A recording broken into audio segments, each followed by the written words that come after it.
CMR shopping mall మన height Nagar లో భాగ్యలతా కమాన్ పక్కన ఫిబ్రవరి 29న ప్రముఖ సినీ తారలచే గొప్ప ప్రారంభం. ప్రాజెక్టే కొట్టుకపోతుందన్న స్థాయిలో ఇవాళ పొలిటికల్ మైలేజ్ కోసం ఏదైతే ప్రయత్నం చేస్తా ఉన్నారో దయచేసి దీన్ని మానుకోండి అని చెప్పి కూడా నేను ప్రభుత్వానికి విజ్ఞప్తి చేస్తా ఉన్నా. మాట్లాడితే ఒకటే మాట ఒకటే దుష్ప్రచారం వాట్సాప్లలో సోషల్ మీడియాలో బరాజ్ మొత్తం పోతుంది, బరాజ్ కొట్టుకపోతుంది, ఒక బరాజ్లో మూడు పిల్లర్లకు పగుళ్ళు పడితే మొత్తం 1,00,000 కోట్లు వేస్ట్ అయింది. ఈ రకమైన చిల్లర ప్రచారం ఏదైతే ఉందో మానుకుంటే, ఈ పచ్చి అబద్ధాలు మానుకుంటే ప్రభుత్వానికే మంచిది. ఈ అబద్ధపు దుర్మార్గాలతో ఎక్కువ రోజులు నెట్టుకరాలేరన్న మాట కూడా నేను వారికి విజ్ఞప్తి చేస్తా ఉన్నా. కాకపోతే మాకైతే అనుమానం ఉంది, రేవంత్ రెడ్డి గారు ఆయన మాట్లాడుతున్న మాటలు, ఆయన చేస్తున్న ఆలోచనలు, ఆయన చేస్తున్న ప్రకటనలు చూస్తుంటే ఖచ్చితంగా ఒక కుట్రపూరితమైన ఆలోచనతోనే ప్రభుత్వం ఉన్నట్టుగా మేము అనుకుంటా ఉన్నాం.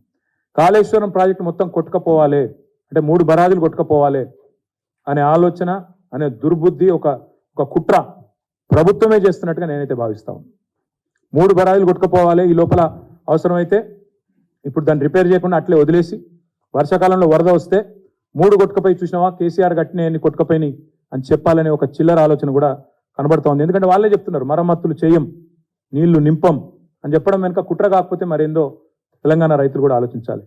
ప్రజాధనంతో కట్టిన ఈ బరాజ్ మరి ఒక చోట 84 పిల్లర్లు ఉన్న దానిలో 3 చోట్ల 3 పిల్లర్లలో ప్రాబ్లం వస్తే మీరు రిపేర్ చేయించండి, అవకాశం ఉంది, ఇంజనీరింగ్ నిపుణులను పంపించండి, ఇబ్బంది ఉంటే ప్రజలకు చెప్పండి, కానీ సోషల్ మీడియాలో చిల్లర ప్రచారాలు చేయకండి. కేవలం మీ క్షుద్ర రాజకీయాల కోసం, మీ రాజకీయ లాభం కోసం మేడిగడ్డను బలి చేయాలి అనే ఆలోచన ఏదైతుందో దీన్ని మానుకోండి. రైతులకు నీళ్ళు ఎట్లిద్దామో ఆలోచించండి. ఇంకొక మాట కూడా నేను విజ్ఞప్తి చేస్తా ఉన్నా, పవర్ పాయింట్ ప్రజెంటేషన్లు, మేడిగడ్డకు విజిట్లు ఇవన్నీ అయిపోయినాయి. మీరు చెప్పాల్సినంత అయిపోయినాయి. కొత్తగా ప్రజలకు కూడా బోర్ కొడుతుంది, ఎందుకంటే ఇంకా మా విలేకరులకు కూడా బోర్ కొడుతుండొచ్చు ఇప్పటికీ, ఎందుకంటే విని బోర్ కొడుతుండొచ్చు. కాబట్టి మీరు దయచేసి దీని నుంచి ఉపశమనం ఏంది, అల్టిమేట్ పరిష్కారం ఏంది అది చెప్పండి. అది చెప్పకుండా ఇవాళ కమిటీలని, రిపోర్ట్లని కాలయాపన చేస్తే అది మంచిది కాదు. తక్షణమే మరమ్మతులకు మీరు ఆదేశించండి.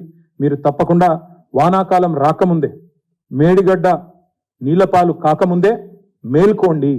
రాష్ట్ర ప్రయోజనాలు, రైతాంగ ప్రయోజనాలు దృష్టిలో పెట్టుకొని రాజకీయ వైరుధ్యాలు పక్కన పెట్టి ముందుకు రావాలని కోరుతా ఉన్నా. కక్షపూరితమైన వైఖరి మానేయాలని చెప్పి కోరుతా ఉన్నా. అదే మాదిరిగా మరి ఇంకొక మాట కూడా చివరిగా నేను ముగిస్తాను. ఇక అయిపోయింది, మీరు చేయాల్సిన కార్యక్రమం అంతా జరిగిపోయింది.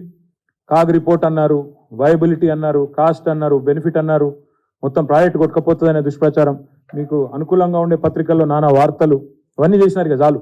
మీరు చేయవలసింది ఇప్పుడు నిజంగా రైతుల మీద ప్రేమ ఉంటే, తెలంగాణ మీద ప్రేమ ఉంటే రిపేరు చేసి మేడిగడ్డ బరాజ్ను వెంటనే కనీసం ఒక పంపన్న ఆన్ చేసి నీళ్ళు ఎత్తిపోసి మరి రాబోయే రోజుల్లో పంటలు ఎండకుండా, మంచినీటికి సమస్య కాకుండా, హైదరాబాద్ కూడా డ్రింకింగ్ వాటర్కి సమస్య కాకుండా చేయాలని చెప్పి కూడా నేను విజ్ఞప్తి చేస్తూ, మళ్ళొక్కసారి మీ అందరికి కూడా నా విజ్ఞప్తి ఏమంటే, మరి 1 మార్చి నాడు దయచేసి మీడియాని కూడా నేను రిక్వెస్ట్ చేస్తా ఉన్నా, మీరు కూడా రండి. మీకు కూడా యాక్చువల్ కాళేశ్వరం ప్రాజెక్ట్ యొక్క సమగ్ర స్వరూపాన్ని మీకు కూడా ప్రత్యేకంగా ఏర్పాట్లు చేస్తాం. మీరు కూడా రావాలి. మీరు కూడా మేడిగడ్డ 88 మీటర్ల నుంచి మొదలు పెడితే 618 మీటర్ల దాకా మీకు చూపెడతాం. అక్కడి నుంచి ఇక్కడ వరకు నీళ్లు ఎట్లా పైకి తీసుకొచ్చింది కేసీఆర్ ప్రభుత్వం, ఎట్లా తెలంగాణ ఇవాళ 3.5 కోట్ల ధాన్యం పండించే స్థాయికి చేరుకుంది, ఎట్లా భూగర్భ జలాలు పెరిగినాయి, ఎట్లా చెరువులు నింపినాం, ఎట్లా సమర్థవంతంగా తెలంగాణలో వ్యవసాయాన్ని పండుగ చేసినామో ఇవన్నీ కూడా మీకు చూపెడతాం. ఇవాళ చిన్న సమస్యను భూతద్దంలో పెట్టి పెద్దగా చేసే ప్రయత్నం ఏదైతే చేస్తున్నారో దాన్ని కూడా తప్పకుండా ప్రజలకు ఎక్స్ప్లెయిన్ చేస్తాం. చివరగా